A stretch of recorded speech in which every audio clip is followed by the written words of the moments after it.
शुक्रिया जनाब स्पीकर। मैं आपका शुक्रगुजार हूँ कि आपने मौका दिया है। स्पीकर साहब, 14-15 महीने मौजूदा हुकूमत को बरसरे इक़्तिदार हुए हैं आए।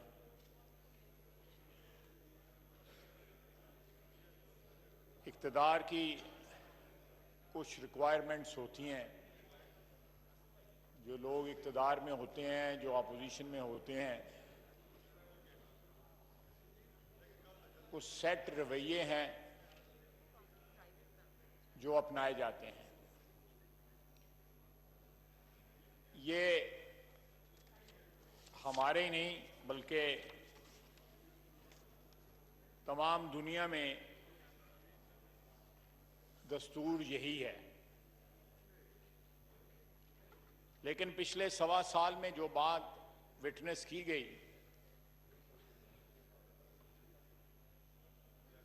कि मौजूदा हुक्मरानों ने मुंतकिम मिजाजी,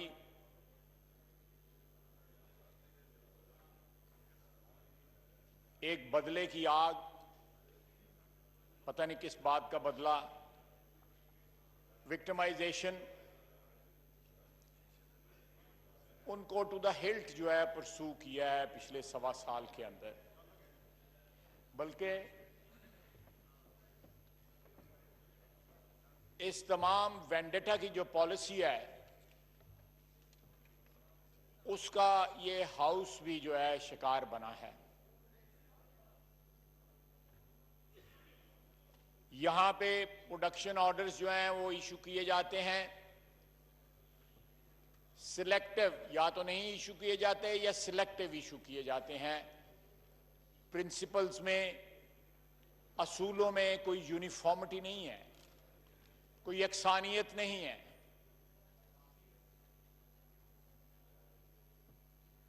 अपोजिशन के प्रिविलेजेस मोशन जो है वो एंटरटेन ही नहीं किए जाते, जैसे कि अपोजिशन की कोई प्रिविलेज नहीं जी, एक मिनट ख्वाजा साहब, मैंने अभी आपकी जो चीफ व्हिप है किधर है? सर, मैं 1.25 साल की बात कर रहा हूँ। नहीं, 1.25 साल की मैं बात कर रहा हूँ। 1.25 मैंने उसको, आपने उस दिन बात की तो मैंने उसको कहा कि मुझे रिकॉर्ड करके, एक भी मेरे पास इस किस्म का केस नहीं है जो मैंने वो नहीं किया है। मैंने उसको बताया, मैंने कहा कि अगर आपका कोई इशू तो बताया मुझे इत्तला मिली है, मुझे इत्तला मिली है। मैं इस पे आज आपने मीटिंग रखी है, उसमें ये बात भी कर लेंगे इंशाल्लाह। लेजिस्लेशन का जो इस हाल हुआ है वो आज से 2-4 रोज कबल इस हाउस के दौर दीवार ने, हमारे मीडिया ने, सब ने मिलकर देखा है कि किस तरह मजाक उड़ाया गया है इस हाउस की रवायात का, लेजिस्लेटिव प्रोसीजर्स का। जो कमेटीज का हाल है, कमेटीज जो है वो इररेलेवेंट बन गई हुई हैं। हाउस जो है वो इतना रेलेवेंट नहीं होता लेजिस्लेटिव प्रोसीजर में जितनी कमेटी रेलेवेंट होती है। लेकिन आज जो इन तमाम बातों के अलावा जिस चीज को मैं आज एक पॉइंट ऑफ ऑर्डर के जरिए आपकी मेहरबानी से, आपके तवस्सुत से पेश कर रहा हूं कि 3 दफा का वजीर आजम नवाज शरीफ मौत और हयात की जंग लड़ रहा है और आज से नहीं पिछले कई माह से उसकी सेहत के मुतल्लक जो है बार बार उसके डॉक्टर्स जो है वार्निंग दे रहे हैं। मुझे इस बात पे फख्र है कि वो इस मौत और हयात की जंग में भी अपनी असली जंग जो है, वोट को इज्जत दो की जंग नहीं भूला, वो भी जंग साथ है। मुझे फख्र है कि मैं उसका वर्कर हूं, कि उसने अपनी जान पे भी, अपनी सेहत के ऊपर भी कोई ऐसा समझौता नहीं किया जिससे उसकी असल जंग को जो है, कानून की हुक्मरानी, आइन की बालादस्ती की जंग जो है वो कहीं पसे पुष्ट पड़ जाए।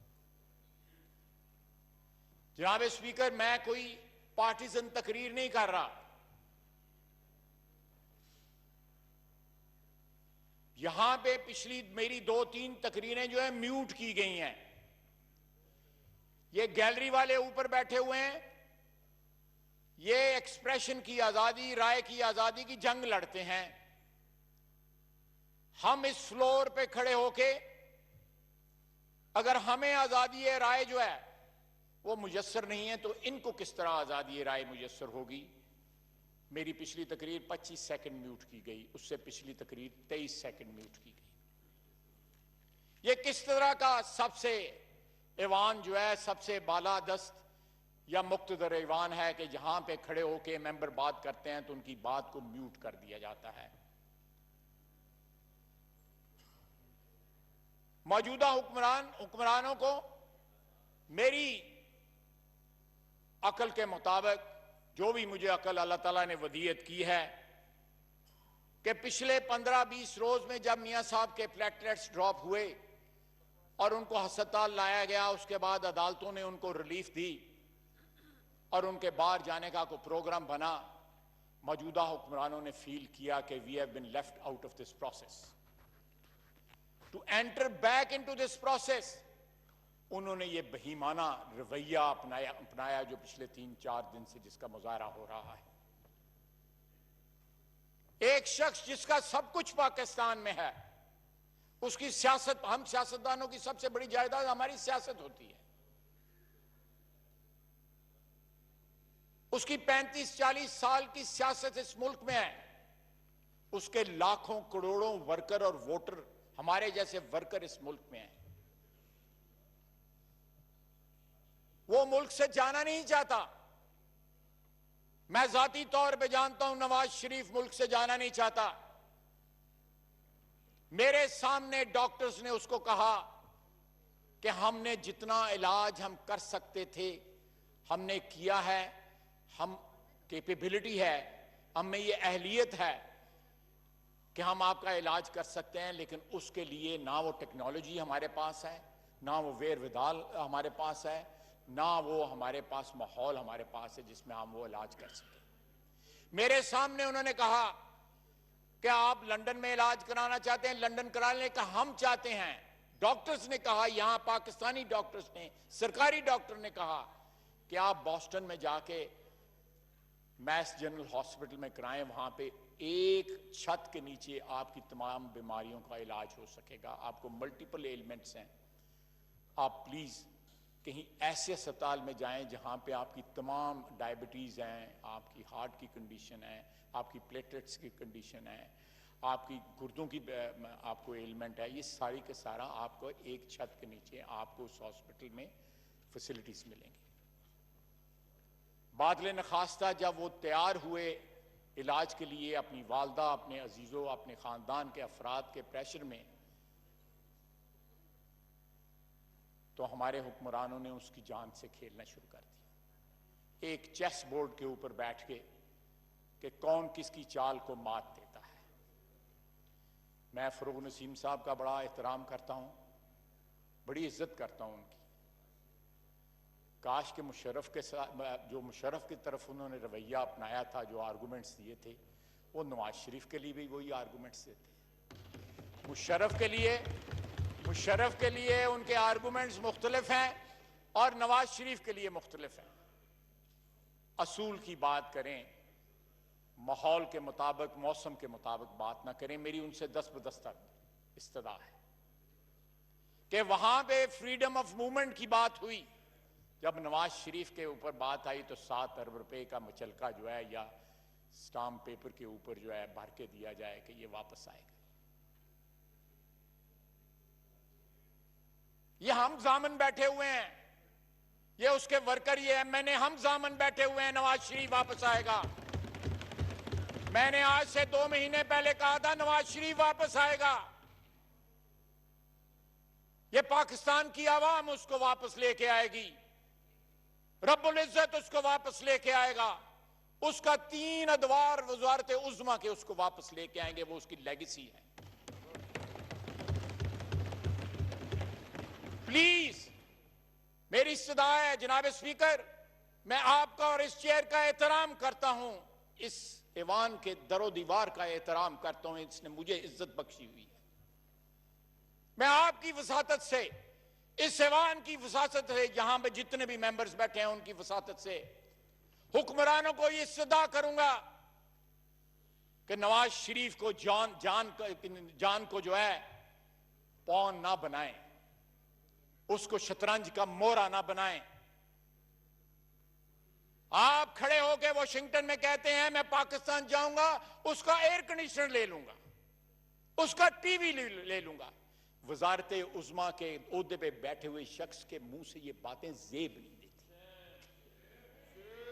बड़ा ओहदा बड़ी बातें मांगता है, बड़ा ओहदा छोटी बातें नहीं मांगता। जब अल्लाह इज्जत देता है तो उस इज्जत के मुताबिक अपने रवैये भी जो है इस्तवार करने चाहिए। जनाब स्पीकर, मैं आपको दो मिसालें देता हूं। एक मीटिंग में वजीर आजम साहब ने फरमाया कि चेक करो नवाज शरीफ की रिपोर्टें जो है ये जाली तो नहीं बन रही, कोई सैंपल उनके चेंज तो नहीं किए जा रहे। सोच देखें, सोच। जनाब स्पीकर, उसके बाद अदालत के एक अफसर ने फोन किया एक लॉ ऑफिसर को कि हम हफ्ते के रोज जो है मियां नवाज शरीफ की जमानत का केस सुन रहे हैं, हुकूमत का क्या मौकफ है। उन साहब ने जवाब दिया मर जाए हमारी तरफ से, हमारा क्या जाता है। उस शख्स ने फिर पूछा, उन्होंने कहा मैं आपका मौकफ नहीं हुकूमत का मौकफ पूछ रहा हूं। तो उस लॉ ऑफिसर ने फिर जवाब दिया कि हुकूमत का भी ये मौकफ है कि मर जाए क्या फर्क पड़ता है। ये रवैये मैं कसम उठा के कह रहा हूं जनाब वाला कि मैं आपसे सियासी कोई जो कहे वो गिमिक्री नहीं कर रहा। ये फैक्ट है। ये इख्तिदार कल हमारे पास था, मैं उधर बैठा हुआ था, राना तनवीर और स्पीकर साहब आपकी कुर्सी में बैठे हुए थे, राना तनवीर भी उधर बैठा हुआ था। इख्तिदार में आके इंसान भूल जाता है, वो इतना इंसुलेट हो जाता है इख्तिदार के आराम से, इख्तिदार की जो ट्रैपिंग्स होती हैं, इतना इंसुलेट हो जाता है। उसको बाहर की आवाज, वो देखे ना 17 रुपए के टमाटर बेच रहा है किलो का, शेख 17 रुपए के बेच रहा है, और 2 साल पहले 4 साल पहले भी ये रेट नहीं था। आप कैसे कैसी जियारतें ले आए हैं पाकिस्तान में।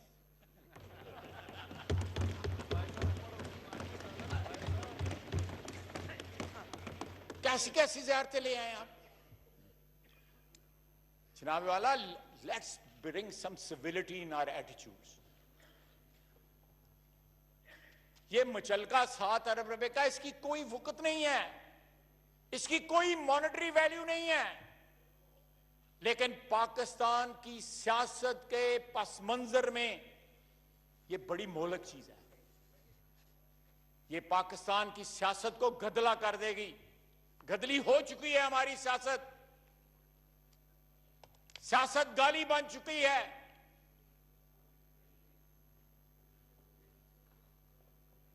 हमारे जो बिहेवियर्स हैं सियासत के अंदर,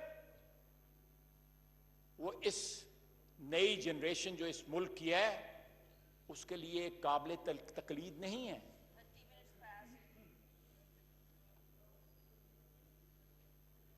जनाब स्पीकर,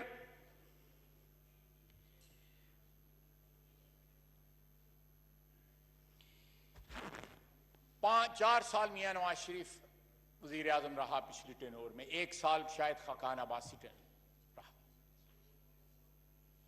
परवेज खटक साहब यहां पे तशरीफ नहीं रखते, मैं चाहता था कि वो यहां पे होते। जनाब स्पीकर, 1993 से नेट हाइडल प्रॉफिट का मसला पेंडिंग था। परवेज खटक साहब हमारे पास लेके आए, आप उनसे पूछ लें, इस ऐवान में उनसे पूछें, इस ऐवान को गवाह बना के पूछें कि कहीं ख्वाजा आसिफ ने, minister of water and power जो उस वक्त था, नेगेटिव एटीट्यूड शो किया, उनको यह एहसास होने दिया कि वो एक मुखालिफ पार्टी की जो है वो क़यादत कर रहे हैं एक सूबे के अंदर। जब उन्होंने हमारे साथ मोमन डैम की बात की, हमने कहा हमारे साथ है, हम बिल्कुल बनाएंगे मोमन डैम को, और हमने इनिशिएट किया उसको। हमने कभी एहसास नहीं होने दिया उनको। मियां नवाज शरीफ की ब्लेसिंग्स थी, ये एटीट्यूड मियां नवाज शरीफ का था। जब हम बरसरे इक्तदार आए, हमें ये हमारे इत्तेहादी कहते थे कि आप हमारे साथ सर पे हाथ रखें, हमारे साथ तावन करें, हम ये पीटीआई की हुकूमत केपी में नहीं बनने देंगे। मियां नवाज शरीफ ने कहा कि उनको वहां पे मैंडेट मिली हुई है, मैं उनकी मैंडेट का एहतराम करता हूं। आजाद जम्मू कश्मीर में पीपल्स पार्टी की हुकूमत थी, वहां भी हमें ऑफर थी कि हम उस हुकूमत को हटा सकते थे, लेकिन हमने वहां भी मैंडेट का एहतराम किया। गिलगित बल्तिस्तान में जो हुकूमत थी दूसरी थी। हमेशा ये रवायत है इस मुल्क की कि फेडरल गवर्नमेंट जो है मैनिपुलेट करके सूबाई हुकूमतों का तख्ता उलटती है। हमने गवर्नर राज का जो है सामना किया हुआ है, होता रहा है माजी में, हम भी करते रहे हैं, दूसरे भी करते रहे हैं। नवाज शरीफ ने पिछले दौर में नई रवायात को जन्म दिया। एक दफा भी कोई ऐसा इनिशिएटिव केपी में नहीं लिया गया जिससे ये बू आती हो कि नवाज शरीफ को बदला ले रहा है, किसी धरने का बदला ले रहा है, या किसी गाली का बदला दे रहा है, या किसी बदजुबानी का बदला ले रहा है। नहीं, उसकी हदायत थी हमारी कि आपने सिंध की हुकूमत को, केपी की हुकूमत को, दोनों का एहतराम करना है और उनको फैसिलिटेट करना है। खटक साहब आएंगे, उनसे पूछ लीजिएगा कि कहीं पे उनको यह एहसास हुआ, इतने बड़े दिल का बंदा, इतना फराख दिल बंदा, उसके लिए ये जबानें इस्तेमाल की जाएं जो ये जबान इस्तेमाल की जाती है, उसके लिए इंतकाम की आग ही न ठंडी हो। उसने क्या बिगाड़ा है आपका? सियासी मुखालिफ एक दूसरे के होते हैं, मैं भी इलेक्शन लड़ता हूं अपने मुखालिफों के खिलाफ, आप भी लड़ते हैं, ये मेरे भाई जो यहां पे बैठे हुए हैं सब लड़ते हैं, लेकिन वो जाती दुश्मनियों में तो तब्दील नहीं हो जाते। आप उनकी जान के दुश्मन तो नहीं बन जाते, आपको ऐसा माहौल या ऐसी हरकत तो नहीं करते जो जानलेवा हो उनके लिए, आप उनके इलाज में रखने तो नहीं डालते, आप उनको फैसिलिटेट करते हैं। उसका बदला आपको इधर भी मिलेगा और आखिरत में भी मिलेगा। अगर आपने नवाज शरीफ का रास्ता रोका और नवाज शरीफ को खुदा न खास्ता कुछ हो गया तो आप उसकी कीमत यहां भी अदा करेंगे और आगे जाके भी अदा करेंगे। जनाब स्पीकर, मैं मुझे थोड़ा बजट हमारा बहुत ज्यादा है, राजा मुझे दो चार मिनट दे दिए। आप नया कागज ना ये इसको आपने फिर म्यूट कर देनी है। जनाब स्पीकर, सबसे बड़ी जो एविडेंस है, सबसे बड़ी जो शहादत है, नवाज शरीफ इलेक्शन से पहले जब वापस आया ना आता, बहुत से लोग बैठे हुए हैं बाहर, बहुत से लोग यहां से चले गए, फैसिलिटेट किया गया जनरल मुशर्रफ को यहां से जाना, ना आता, बीमार बीवी को छोड़ के आया, यकीन था कि खुद और बेटी को पकड़ लिया जाएगा, गिरफ्तार कर लिया जाएगा पहुंचते, और वो हुआ, कैद में था, बेटी भी कैद थी, बीवी जो है जहान फानी से चल बसी। दिन ब दिन जो है इस हुकूमत की हठधर्मी की वजह से उसकी सेहत जो है दिन ब दिन खराब होती गई, और आज एक नहीं, दो नहीं, चार नहीं, 5-6 बीमारियां जो उनको लाहक हैं। और मुझे यकीन है, मुझे उसके वर्कर होने की हैसियत से यकीन है कि वो 100% वापस आएगा, लेकिन सिर्फ तौहीन करने के लिए, उसकी सिर्फ ये बताने के लिए कि हमारे पास ये जमानत है जी, 7 अरब रुपए का कागज का टुकड़ा है जो नवाज शरीफ ने हमें दिया है, तो फिर हमने जाने दिया। पहले बातें करते थे तो जी उसने इतने बिलियन डॉलर जमा करा दिया है, 12 बिलियन डॉलर जमा करा दिया है, और बताएं तो सही कहां जमा कराया है? स्टेट बैंक में जमा कराया है या कोई अंदर खाते इनको जमा करा दिया है? जनाबे वाला, ये सिलसिले इस तरह आगे लंबे नहीं चलेंगे। मैं आपको सही कह रहा हूं, विद ऑल ऑनेस्टी मैं आपको कसम उठा के कह रहा हूं कि ये सिलसिले लंबे नहीं चलेंगे। ये सेल्फ डिस्ट्रॉइंग और सेल्फ डिफीटिंग है ये एटीट्यूड्स। ये लंबी इनिंग्स खेलने वाले सिलसिले नहीं हैं। नवाज शरीफ ने 5 साल पूरे किए, बावजूद बार बार आप जो है धरनों की सूरत पे हमले करते रहे इस्लामाबाद में। हमने तो आपको 30 अगस्त 2014 की रात को इधर भी आने दिया, आपको बगैर किसी रुकावट के। मार पड़ी तो पुलिस वालों को पड़ी, हमला हुआ तो इस इमारत पे हुआ, पीटीवी पे हुआ, वजीर आजम हाउस पे हुआ, गालियां कंटेनर से दी गई, नवाज शरीफ को दी गई, हुकूमत को दी गई। हमने तो कोई उसका बदला ना लिया। हमारे में तो कोई वेंडेटा की जो है वो आग नहीं जल रही थी। नवाज शरीफ ने 4 साल और उसके बाद शायद अब्बासी ने, उसकी क़यादत में, नवाज शरीफ की क़यादत में कोई ऐसा रवैया नहीं अपनाया जिससे ये को इशारा भी मिलता हो कि हमने 90 की दिहाई की जो एक्र थी पीपल्स पार्टी की और पीएमएलएन की, उसकी कोई रवायत को अभी भी हमने हाथ में पकड़े रखा है। हमने ये साबित किया कि हमने अपने माजी से सबक सीखा है, हमने अपनी गलतियों से सबक सीखा है। आपको ये अवेलेबल है आज, ये तारीख जो है पिछले 30 साल की अवेलेबल है, उससे सबक सीखें, बजाय इसके कि 90 की हमारी पीपल्स पार्टी की और हमारी गलतियां दोहराएं और फिर वही हो आपके साथ जो हमारे साथ जो है 90 की दहाई में होता रहा। इस वतन अजीज के लिए, इसके आइन के लिए, इसमें कानून की बालादस्ती के लिए, सरबुलंदी के लिए, इस ऐवान की मुक्तदर ऐवान की बालादस्ती और इसकी सरबुलंदी के लिए, आइन की सरफराजी के लिए इन रवैयों को तर्क करें। नवाज शरीफ को इजाजत दें, नवाज शरीफ वापस आएगा। मैं कसम उठा के कहता हूं कि नवाज शरीफ वापस आएगा। ये उसके 84 जो इसके 84 मेंबर यहां पे बैठे हैं, ये जमानत देते हैं आपको, इस हाउस में जमानत देते हैं कि वापस आएगा। आप स्पीकर हैं, आप इस सिस्टम के लिए, इस ऐवान के लिए जिसका वो बार बार रुकन बना, इस ऐवान ने उसको 3 दफा वजीर आजम बनाया। आप जमानत दें। खुदा के लिए ताकत को अपने जाती मकासद के लिए ना इस्तेमाल करें। ये ताकत अमानत होती है, ये इक्तदार अमानत होता है, ये मुकद्दस अमानत है, इस मुल्क के 22 करोड़ आवाम के वोटों की अमानत है। इसको जाती बदले और जाती जो है स्कोर सेटल करने के लिए इस्तेमाल ना करें। आप जाती स्कोर सेटल करेंगे, आप अपने जाती बदले लेंगे, अपनी मुंतकिम मिजाजी, आपके अंदर जो एक आग जल रही है उस आग को जो है ठंडा करें, दिल बड़ा करें, अपने ओहदे के मुताबिक अपनी हरकत और सकनात जो है अपनाएं और इस वतन अजीज के लिए, इसके मुस्तकबिल के लिए, आने वाली नस्लों के लिए वो एटीट्यूड्स अपनाएं जो आपको इक्तदार में पायदारी देंगी।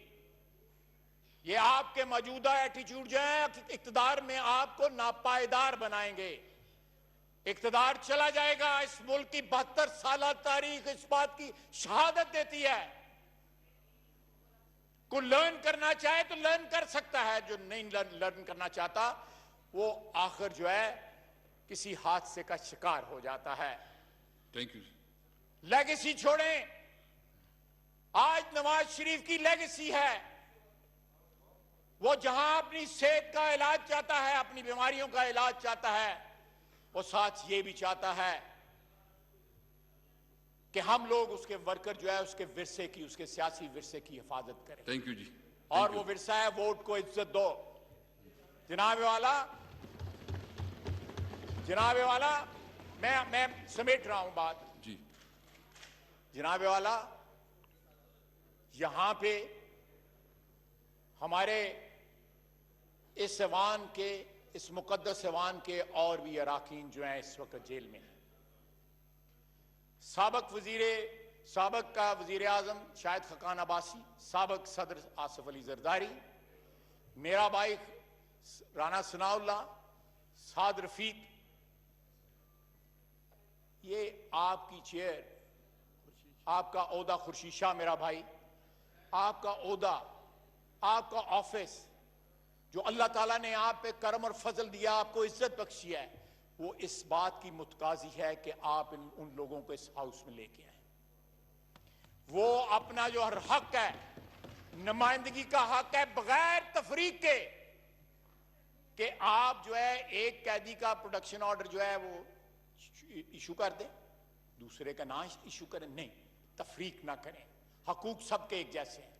अगर मेरा किसी को चेहरा पसंद नहीं है तो मेरा प्रोडक्शन ऑर्डर ना इशू हो, किसी और का प्रोडक्शन ऑर्डर, ये इंसाफ के बुनियादी असूलों की नफी है। प्लीज जनाब speaker, please I beg of you, I बिसीच you कि इस तरह ना करें, तफरीक ना करें, गलत इंटरप्रिटेशन ना करें। चेयरमैन जो हैं उनकी पावर्स की क्लैरिटी है। चेयरमैन, खुदा के लिए हमें मजबूर ना करें कि हम अदालतों में जाएं, वहां में ताना मिलता है कि आपकी पार्लियामेंट नहीं चल रही जो आप अदालतों में आ रहे हैं। प्लीज जनाब स्पीकर, मेरी ये चंद गुजारिशात थी, इन पे गौर करें। Please assert yourself, you are the speaker of this house.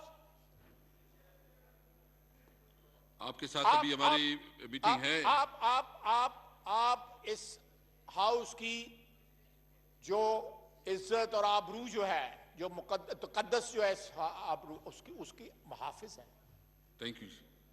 उसके आप मुहाफिज हैं। हमने आपके खिलाफ वोट दिया हुआ है, लेकिन आज आप स्पीकर हैं। इट इज इनकम्बेंट अपॉन मी कि मैं आपकी इज्जत करूं, और मैं करना चाहता हूं, दिल से करना चाहता हूं। प्लीज हमें ख्वाजा साहब एक बात याद रखिए, यकीन जाने मैं जब सीट पे बैठता हूं, मैं सिर्फ और सिर्फ जो है ना अपने रूल्स और कानून के मुताबिक देता हूं। मेरी किसी के साथ किसी बदनीयती और वो नहीं है। मैं सबका स्पीकर हूं, सबका रिस्पेक्ट करता हूं और सबका मैं कोशिश करता हूं कि हाउस को चलाऊं।